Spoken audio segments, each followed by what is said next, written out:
Amity Silks, Kanchipuram Saree Store, now in Vijayawada. Exclusive Pattu Sarees, Salwas and Lehengas. మనం ఎండాకాలం వచ్చేసింది. బోల్డ్ అని వస్తాయి మల్లెపూలు, మామిడికాయలు, తర్వాత మామిడి పళ్ళు. ఈ మధ్యలోనే ఆవకాయలు అబ్బో బోల్డ్ రకాలు చేసుకుంటాం. అయితే సంవత్సరం అంతా మనం సులువుగా చేసుకునే వంటకం పులిహోర. చింతపండుతో చేస్తాం. అది లేకపోతే అంటే పిల్లలకి నచ్చకపోతే తొందరగా అయిపోవాలంటే నిమ్మకాయ పులిహోర చేసుకుంటాం. అయితే ఎండాకాలంలో చేసే మామిడికాయ పులిహోర చాలా స్పెషల్గా ఉంటుంది. దాంట్లో 2-3 రకాలు చేస్తారు. ప్రాంతాలను బట్టి మారుతుంది. ఒక్కొక్క చోట మామిడికాయ పులిహోరలో ఆవేసుకుంటారు, కొన్ని చోట్లేమో అల్లం వేస్తారు, కొన్ని చోట్ల ఒట్టి మామిడికాయే వేసుకుంటాం. మేమైతే ఒట్టి మామిడికాయే వేస్తాం. మామిడికాయే వేడి, మళ్ళీ అందులో అల్లం వేస్తే అందులో ఆవేస్తే ఇంకా ఘాటుగా ఈ ముక్కుల నుంచి నీళ్ళు వచ్చి ఎక్కువ తినలేకపోతాం. అందుకని ఒట్టి మామిడికాయతోటి పులిహోర చాలా సింపుల్ అండ్ ఈజీ. అయితే దీన్ని జ్యూస్ తీయటాలు వ్యవహారాలు ఏం పెట్టుకోవద్దు. క్యారెట్ కోరతాను చూడండి, దాంతో కోరేసి ఇట్లా సన్నటి కూర చేసి పెట్టుకోండి. మామిడికాయ, ఒక మామిడికాయ సుమారుగా ఒక 1/4 కిలో రైస్కి సరిపోతుంది. మనం తినే పులుపుని బట్టి, మన ఇంట్లో వాళ్ళ ఛాయిస్ని బట్టి కొంచెం హెచ్చు తగ్గు చేసుకోవాలి. వీటికి కొలతలు ఏముండవు, అందాజుగా చేయటమే. అయితే మామూలు పులిహోర కంటే చింతపండు పులిహోరకి నూనె ఎక్కువ పడుతుంది. స్టవ్ వెలిగించి ఓ పాన్ పెట్టేసుకోండి. దీనికంటే ముందు అన్నం ఇలా విడివిడిగా ఉండేలాగా వండి పెట్టుకోండి. అన్నం వార్చేయచ్చు, లేదా కుక్కర్లో అయినా ఒకటే ఒక చుక్క నూనె వేస్తే కొంచెం పొడిగా వస్తుంది. కాస్త ఎసరు తగ్గించి పోసుకుంటే పొడి పొడిలాడుతూ ఉంటుంది. మనం పచ్చి మామిడికాయని యాడ్ చేస్తాం కదా, కొంచెం గుజ్జుగుజ్జుగా ఉంటుంది, అది కాస్త తడి ఉంటుంది. ఇందులో కూడా తడి ఉంటే మెత్తగా ఉంటే శుద్ధగా ఉంటే బాగుండదు. కొంచెం పొడి పొడిలాడేలాగా పెట్టుకోండి. తర్వాత మామూలు మన చింతపండు పులిహోరకి ధారాళంగా నూనె వేస్తాం. ఇందులో కొంచెం నూనె తక్కువ. నిమ్మకాయ పులిహోరకి ఎట్లా వేస్తాము, ఒక 2 స్పూన్లు అంతే సరిపోతుంది. ఇంకొక 1/2 స్పూన్, చిన్న స్పూన్ పెడతాం అంతే. ఓకే, జీడిపప్పులు ఆసక్తి ఉండి అవకాశం ఉంటే వేసుకోండి, లేకపోయినా పర్వాలేదు. పల్లీలు వేసుకుంటాం కదా, అది సరిపోతుంది. కొద్దిగా నూనె కాగనిచ్చి చింతపండు పులిహోరలో మెంతులు వేస్తాం. అందరూ వేరేమో, మేము వేస్తాము. మెంతులు వేస్తేనే చింతపండుకి కాంబినేషన్ బాగుంటుంది. బట్ ఇందులో ఏం వేయం. ఇందులో శనగపప్పు, మినపప్పు, ఆవాలు, పల్లీలు, ఎండుమిర్చి, పచ్చిమిర్చి వేసుకోవటం, కాస్త ఇంగువ, కొంచెం ఫ్రెష్ కరివేపాకు వేసేస్తే తాలింపు రెడీ అయిపోతుంది. దీనిలో జీలకర్ర వేయట్లేదు. అండ్ ఈ పోపు దినుసులు కూడా చాలా ధారాళంగా వేయొద్దు. మన అన్నానికి సరిపడా టూ మచ్గా కనపడకూడదు, కొంచెం తక్కువగా ఉంటేనే బాగుంటుంది.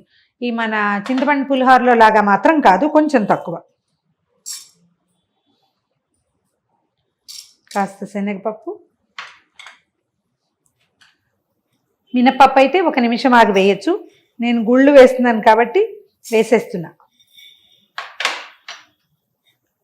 తర్వాత సన్నావాలైతే చివరికి వేసుకుందాం, లావుపాటు ఆవాలైతే ముందే వేసేసుకోవాలి. ఓకే, తర్వాత పల్లీలు కాస్త సిమ్లో పెట్టి దోరగా వేయిస్తే బాగుంటుంది.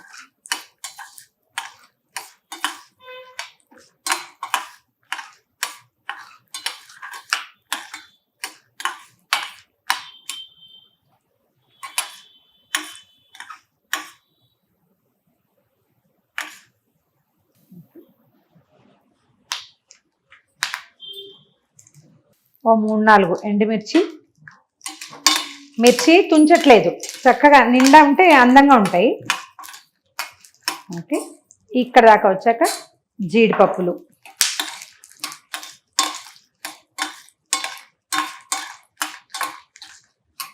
తర్వాత ఓ చిటికెడు ఇంగువ,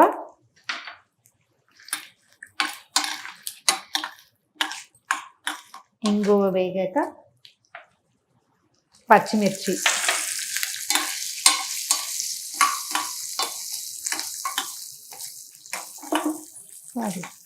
ఈ పచ్చిమిర్చి పొడుగాటి చీలికలు చేసుకుంటే బాగుంటుంది. చిన్న చిన్న ముక్కలు తినగలరు లేరు చూసుకుని వేసుకోవాలి.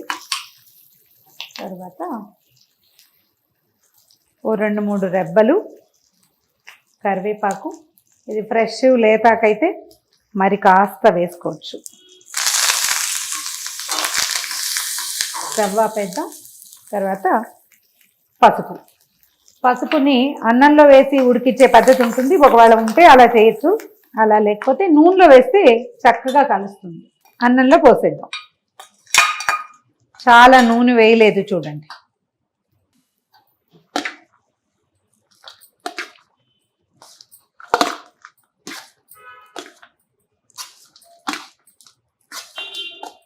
ఇవి 2 పద్ధతులుగా చేయొచ్చండి. ముందే మనం మామిడికాయ గుజ్జుని అన్నంలో కలిపేసుకోవచ్చు, పైన పోపు వేసుకోవచ్చు. లేదా పోపు వేసాక కూడా మనకి పని వెసులుబాటు ఉండాలి కదా, ఇదే ముందు చేయాలి అది ముందు చేయాలి సిద్ధాంతాలు అయితే ఏమీ లేవండి. మన ఇష్టం, మన వీలు అంతే. అలా చేస్తేనే పర్ఫెక్ట్, ఇలా కాకపోతే పర్ఫెక్షన్ రాదు అలా ఏమనుకోకండి. వంట ఎప్పుడు కూడా మన వీలు, మన అవకాశం, దాన్ని మించింది లేదు. ఓకే, మన మామిడికాయ గుజ్జు చూడండి. దీనికి సరిపడా ఉప్పు ఒక 2 స్పూన్లు పడుతుంది. మామిడికాయ ఉన్న పుల్లదనాన్ని బట్టి మన కలెక్టర్ మామిడికాయలు ఉంటాయి, చిత్తూరు మామిడికాయ అంటాం, అవి కనుక వేస్తే కొంచెం తీపి కూడా వస్తుందండి. వాటికంటే మనం రసాలు వేసుకుంటే బాగుంటుంది. కలిపేసి దీన్ని చక్కగా ఈవెన్గా అన్నంలో హాయిగా చేయబెట్టి కలిపేసుకోవటమే. ఇది మనం స్పూన్ తోటే చేయాలి అలా ఏం భావించకండి. గరిటెతోటి చేతితోటి చక్కగా చేసేసుకోవచ్చు. ఇది కలవాలి కదా, కలిపేటప్పుడు ఒక రవ్వ తడి ఫీలింగ్ వస్తుంది. ఒక 5-10 నిమిషాల్లో మనం రసం తీయలేదు కదా, గుజ్జే కాబట్టి మొత్తం అన్నం పీల్చేస్తుంది. ఇంకా ఎల్లోగా కావాలని భావిస్తే మరి కాస్త పసుపు వేసుకోవచ్చు. ఇది ఏంటంటే సింపుల్గా అయిపోతుంది. మామిడికాయ చెక్కు తీసి కూర తీసుకోవటమే, అందుకంటే ఏం ఉండదు.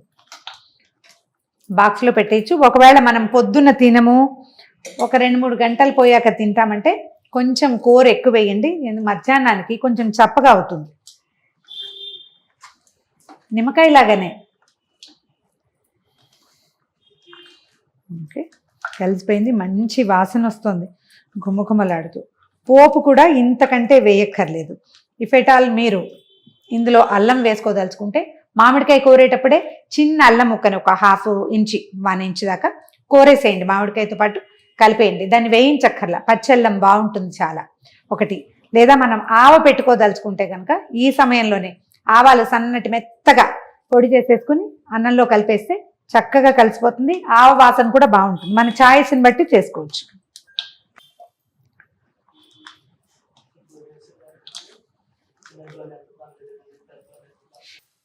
తినడానికి ఒక అరగంట ముందు చేసుకుంటే మనం తినేసరికి ఈ తడంతా నీట్గా పీల్చేస్తుంది, చక్కగా లాగేసి కరెక్ట్గా మళ్ళీ మనం ఎట్లా మొదట చూసాం పొడిపొడిలాడుతూ ఆ స్టేజ్కి వచ్చేస్తుంది.